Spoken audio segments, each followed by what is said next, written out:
Character details.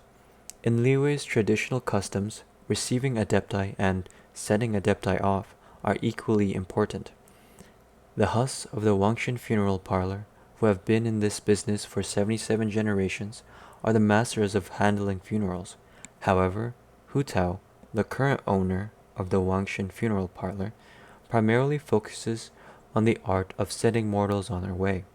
For various ceremonies for sending adepti off, Hu Tao usually employs the help of a friend in more or less the same business. That person's name is Zhongli. The adepti have been with Liwei for millennia, but only a handful have ascended in the past 3,000 years, which means that everything regarding the traditions now only exists in texts. This is not something one would likely witness twice in their entire lifetime. Not even the most particular and learned of researchers or scholars could find one fault in Wangshan funeral parlor ceremonies for sending adepti off. Everything must be perfect, from the customs, the time, the place, the items, the weather, the scheduled length, the size of the permitted audience, to the stature, profession, and age of the said audience. Nothing can be overlooked. When folk describe Zhongli as living history, the latter usually only smiles and sighs. I just have good memory. Character story. In Liwei, if a person pays great attention to details and has insuperable criteria by which they judge certain matters, then they are called particular. In truth, everyone is called particular about something. Some people hate spicy food, others don't eat fish, and some want their tofu served sweet. But as for Zhongli, he is particular about everything. He attends operas performed by only the most celebrated stars, takes only the most luxuriant thrushes out for walks, and he goes into the kitchen personally to instruct the cooks as to the ratio of shrimp and fish required to make the most authentic full moon egg. Zhongli has expertise in all manner of things, from fashion to daily essentials, to fine wines and delicacies, to teas and spices, and to flora and fauna. He is also more than capable of participating in discussions on commerce, politics, and international relations.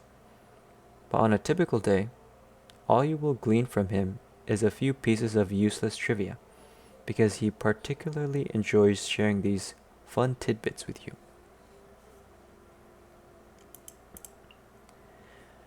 When making a purchase, look to haggle. This is a common understanding among the people of Liwei. No matter what high heavens the store owner praises their product to, no matter its ancient history or classical value, prices are always flexible. Half the stated cost is a good price to start. But when Zhongli pays up, or rather, calls for someone else to pay up on his behalf, he never looks at the price tag. As long as it catches his eye, Zhongli will pay as much as the owner asks. Indeed, he will even buy it at a premium sometimes. But for some reason, Zhongli always forgets to bring money. For small purchases, he has friends to help him out, and large bills, he has somehow finds ways to have it written off. To those merchants who secretly pride themselves on their powers of flattery, Zhongli is a man of strange proclivities. In truth, he knows a great deal about the value of money and finance, and he also understands the suffering of the people. However, he seems to not understand that poverty is part of the human condition, or perhaps it might be said that he cannot imagine himself being poor. How has such a person not died of hunger yet? There is no way Zhongli can starve. Such concerns as profit and loss are beneath his notice. The 7 nations and the world itself are where his efforts are directed. As for wealth, he is wealth itself. He is Morax, the overlord, Rex Lapis who rules Liwei, the geo-archon of the 7 archons, the very money that circulates throughout Teyvat. Mora is named after him. When night falls and bustling Liwei begins to slumber, he will sometimes stand atop the towering mountains and gaze upon the city, which he made with his own hands. To the people of Liwei, Rex Lapis has many divine titles. When he laid down Liwei's laws by his divine might, he was a god of contracts. When he minted the first mora and made Liwei strong by dint of commerce, the merchants revered him as a god of commerce. He has lived through countless years and is the eldest of the seven, and so historians call him the god of history. Thousands of years ago, the forebears of the citizens of Liyue Harbor struck stones together to start fires, and used piled stones to create stove. These blessings, derived from the Geo element, led the Geo Archon to gain the title of God of the Stove. People from other lands tend to call him Morax, though the people of Liyue prefer to use the term Rex Lapis. But in the hearts of lovers of opera and children, Morax's on-stage aspect, the all-conquering defender of Liyue, the warrior god, is the most fascinating. The delicacies that Rex Lapis discovered while lost in the streets, the plaques inscribed with his handwriting, a famous opera that he once starred in, playing the part of a warrior. Many stories and tales of Liyue are, when studied closely, stories of people visited by their deity at some point, and the citizens of Liyue are most proud indeed of that history. As a founder of Liyue Harbor, contracts are the most important thing to Morax. For simple monetary exchange and agreements between merchants to the ancient laws that Morax himself laid down, there is no part of the city life untouched by contracts. To merchants, contracts are the most important standard to which they hold themselves. Deadlines, invoices, shipping destinations. Only a refined and strict order can sustain vibrant commerce, which is itself the lifeblood of Liyue Harbor. Thus, the Qixing punishes violators of such laws unceasingly, not only to uphold the divine rulings of Morax, but also to allow Liyue to maintain its vitality. Through the millennia, every generation of Liyue Qixing commits to interpreting the law, including subtle amendments to plug Through the millennia, every generation of Liyue Qixing commits to interpreting the law, including subtle amendments to plug loopholes found in the law. Any loopholes that remain undiscovered are seen by the merchants as permissible if unaddressed, and they make killings of such holes until they are discovered and patched up by the Liyue Qixing. Amid this game of cat and mouse, the book that collates such amendments has reached a whopping 279 pages thick. The person currently responsible for maintaining this book, the Tianquan Ningguang, is secretly and humorously referred to as the Tailor of Liyue, in honor of her speed in patching these laws up, and for her sharpness of eye. But no matter how complicated or how tangled mortal laws become, one of these stands above all others in the eyes of Rex Lapis. The one who reneges on their words shall suffer the wrath of the rock. Rex Lapis, most ancient of the seven, has lived far too long. Rex Lapis still remembers that moment when the final Archon took their divine seat, thus ending the Archon War and the era of the warring gods. The seven were a diverse lot and dispersed far and wide, but they had all shouldered the burden of guiding humanity. As time passed, many of the seven titles changed hands, and only two remained of the first seven, Rex Lapis and the Animo Archon, the carefree Barbados. The Animo Archon is the second eldest of the seven. When Barbados first came to Liyue, Rex Lapis believed his fellow Archon to have encountered some terrible crisis in pursuit of their duties, thus requiring his aid. So when Barbados descended in a gust of wind, the Geo Archon had already prepared himself to receive this neighboring deity and lend him what help he may. But as he looked, the Animo Archon tossed a wine bottle at him. "Here's some wine from Mondstadt. Care for a taste?" To forsake one's duty to deliver a single bottle of wine, what a preposterous notion. Yet the Animo Archon kept coming to visit, to explore Liyue Harbor. All sorts of strange questions on his lips. The Animo Archon's questions knew as little limits as the wine in his hands. From then on, the first seven would often gather in Liyue. Rex Lapis still remembers how those wines tasted. The world has changed much since then, and all that once was familiar has faded into memory. The 7 seats changed and again were changed, till 5 of the 7 at the table were all departed. Nor would the duty of guiding humanity be honored by the new archons. Even the hardest of rocks may be worn down after 3,000 years. Nor would the wind ever return again.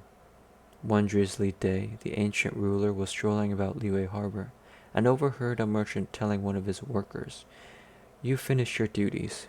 Go ahead and call it a day." Long did he stand amidst the miling crowd. "Have I already finished my duties?"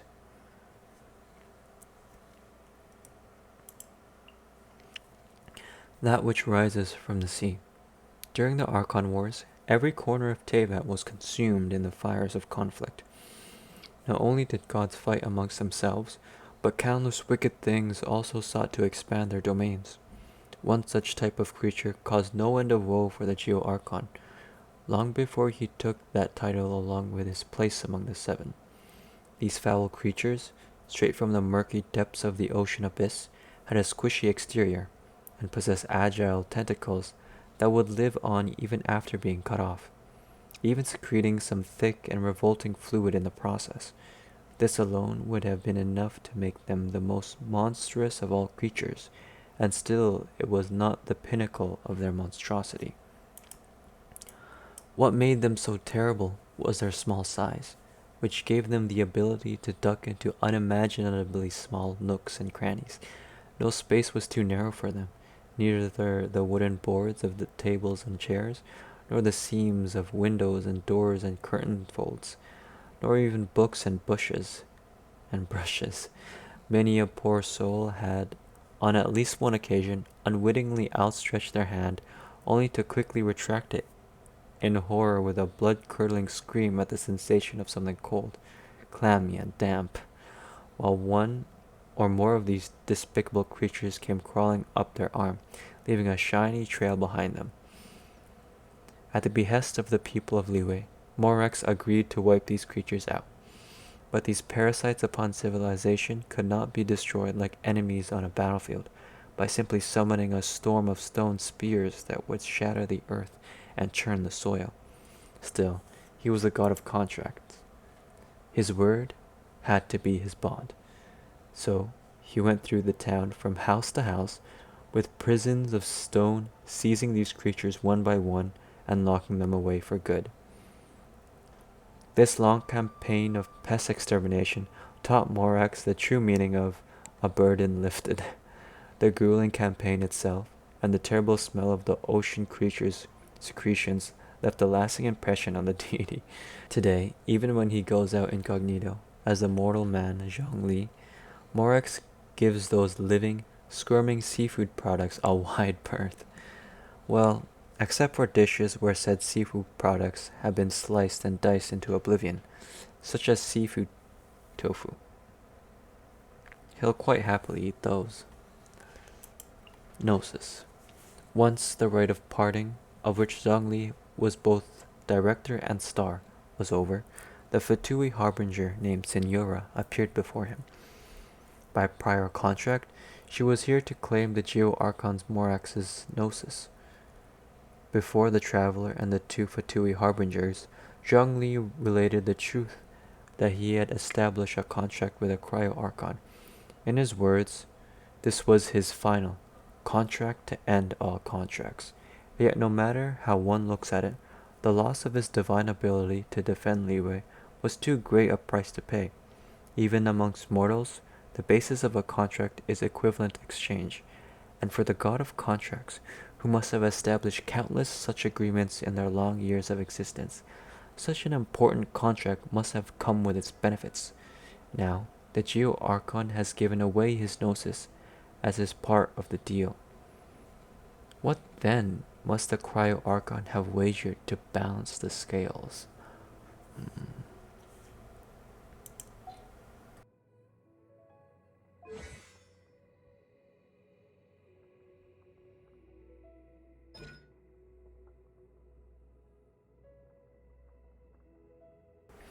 Every mountain, rock, and inch of land is filled with the power of Geo, but those who can wield such powers freely are few and far between.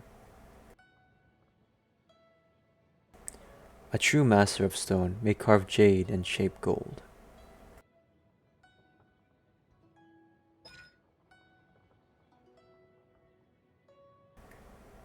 The falling meteor punishes the unjust.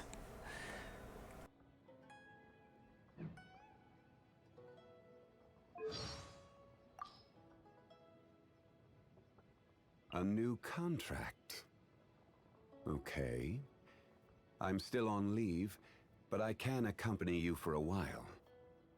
What name should I use on the contract? I have a great many names, though when on leave I tend to go by Zhongli. And you, traveler, what name will you be signing on this contract?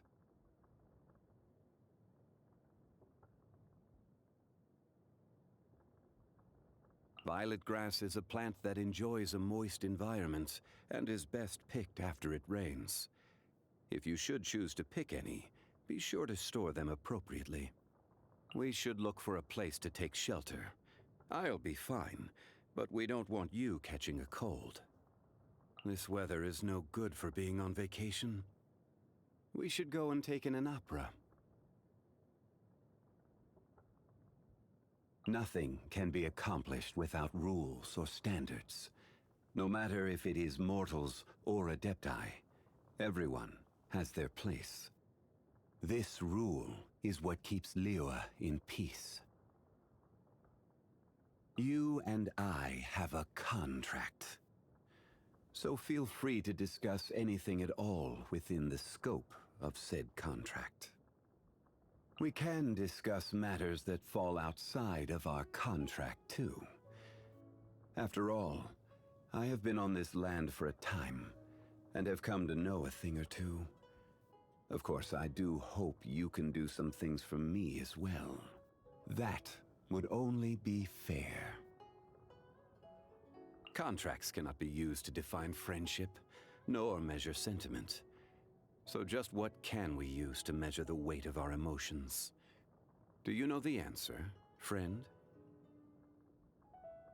Visions are also a type of contract. You should know that all power comes at a price. For every bit of power you gain, so too do you gain more responsibility. Trade relies on both contracts and fairness. There is one thing you must never forget when making and abiding by a contract. If fairness is lost, then the contract shall become proof of one's deception. If you're heading to Jueyun Karst, please bring me back a bunch of Qingxin. Just one bunch is enough. Travel expenses? Ah, I almost forgot. During the effective period of our contract, travel expenses are to be paid for Bruh. by yourself. Sorry to bother you. You speak of the young Adeptus of Guili Plains. Still fulfilling his duty to this very day. Please, give this Remedium Tertiorum to him on my behalf. Oh, yes. Be sure not to let Paimon eat them. Nothing of this world can withstand the power of this medicine. Speaks about Guli Plains.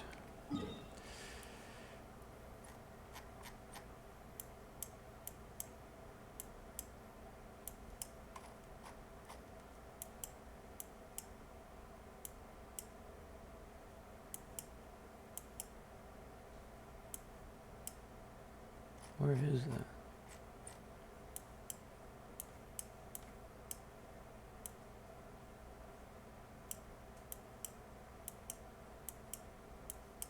Here. It's all destroyed though. Like there's no civilization here except Wangshuan. Where do you want to go next? If you'd like to see Liyue's tourist spots, I have a few references.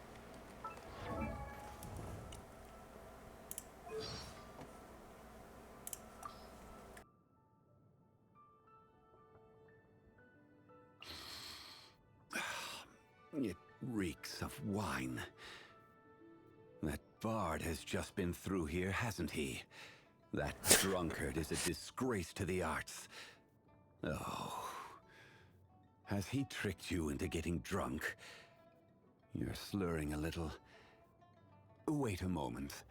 I'll brew a pot of sobering tea.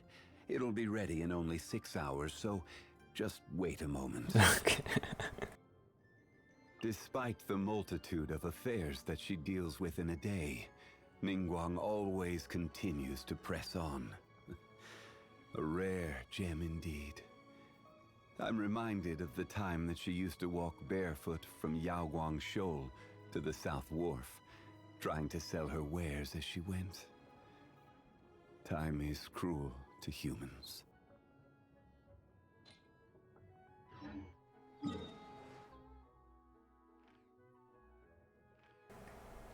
Shoal to the South Wharf.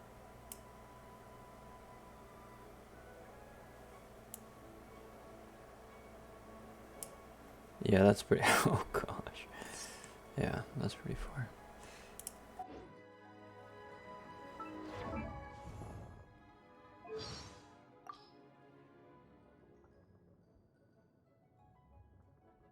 Despite time tempers all volition, yet she would give up everyone for her beliefs.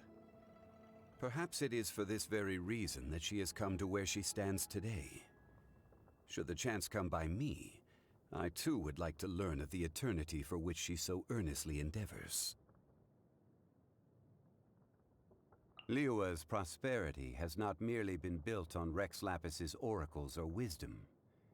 It is also thanks to the countless servants of the Geo-Archon who have honored their end of the contract. Of them, Ganyu is the one who has served for the longest time.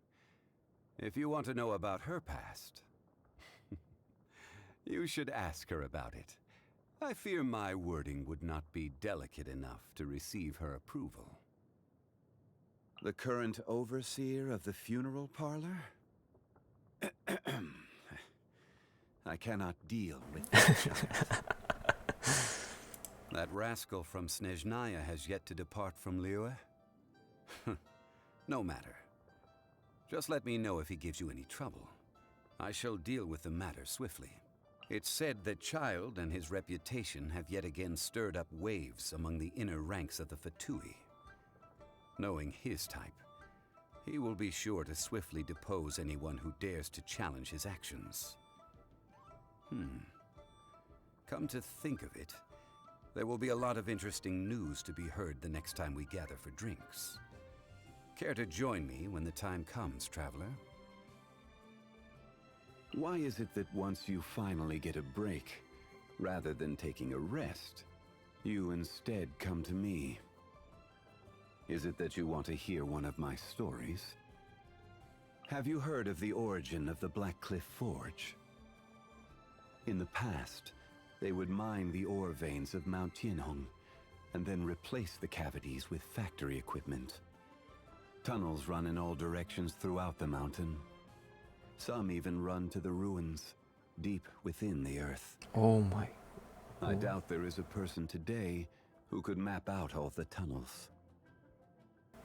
Dude, that's gonna be such a huge map.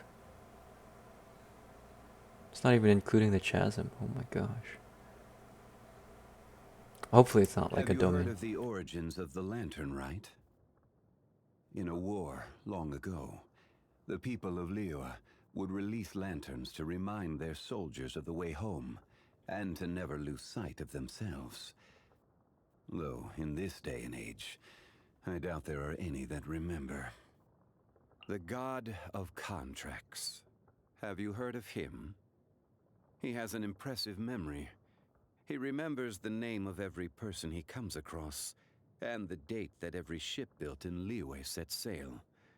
After all, only in being able to do so can he memorize all of the contracts he holds. With that said, not every memory is a happy one. For those that live too long, the friends of days gone by and scenes from their adventures live on in their memories. As such, I have no regrets in meeting you, friend. Should the day ever come that we are not together, you will continue to shine like gold in my memories. To get people to abide by a contract and act in accordance with the guidelines set out within is simply to ask them to respect the concept of fairness. It is not a large request. However, there are those who still do not understand such simplicity. I enjoy partaking in walks through the city, when time permits. I find it very calming. Yes. Just when did this feeling begin? It seems my strength is returning. Not a lot, but enough. My power is growing, and so with it grows the burden on my body. I'm okay. My structure is not the same as that of normal people. Please, do not worry yourself. I see. Using a vision harnesses elements. As far as the common folk are concerned, this is no small feat. So, back then, they were aware of this as they stood beside me.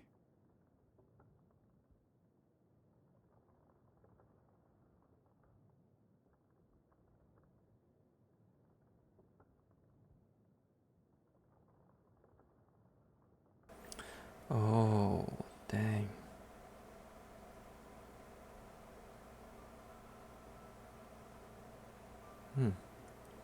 Questions? After letting go of my gnosis, I never expected to see a day like this again. Thank you, friend. Ah, yes. I have a new contract here. Care to take a look at it together?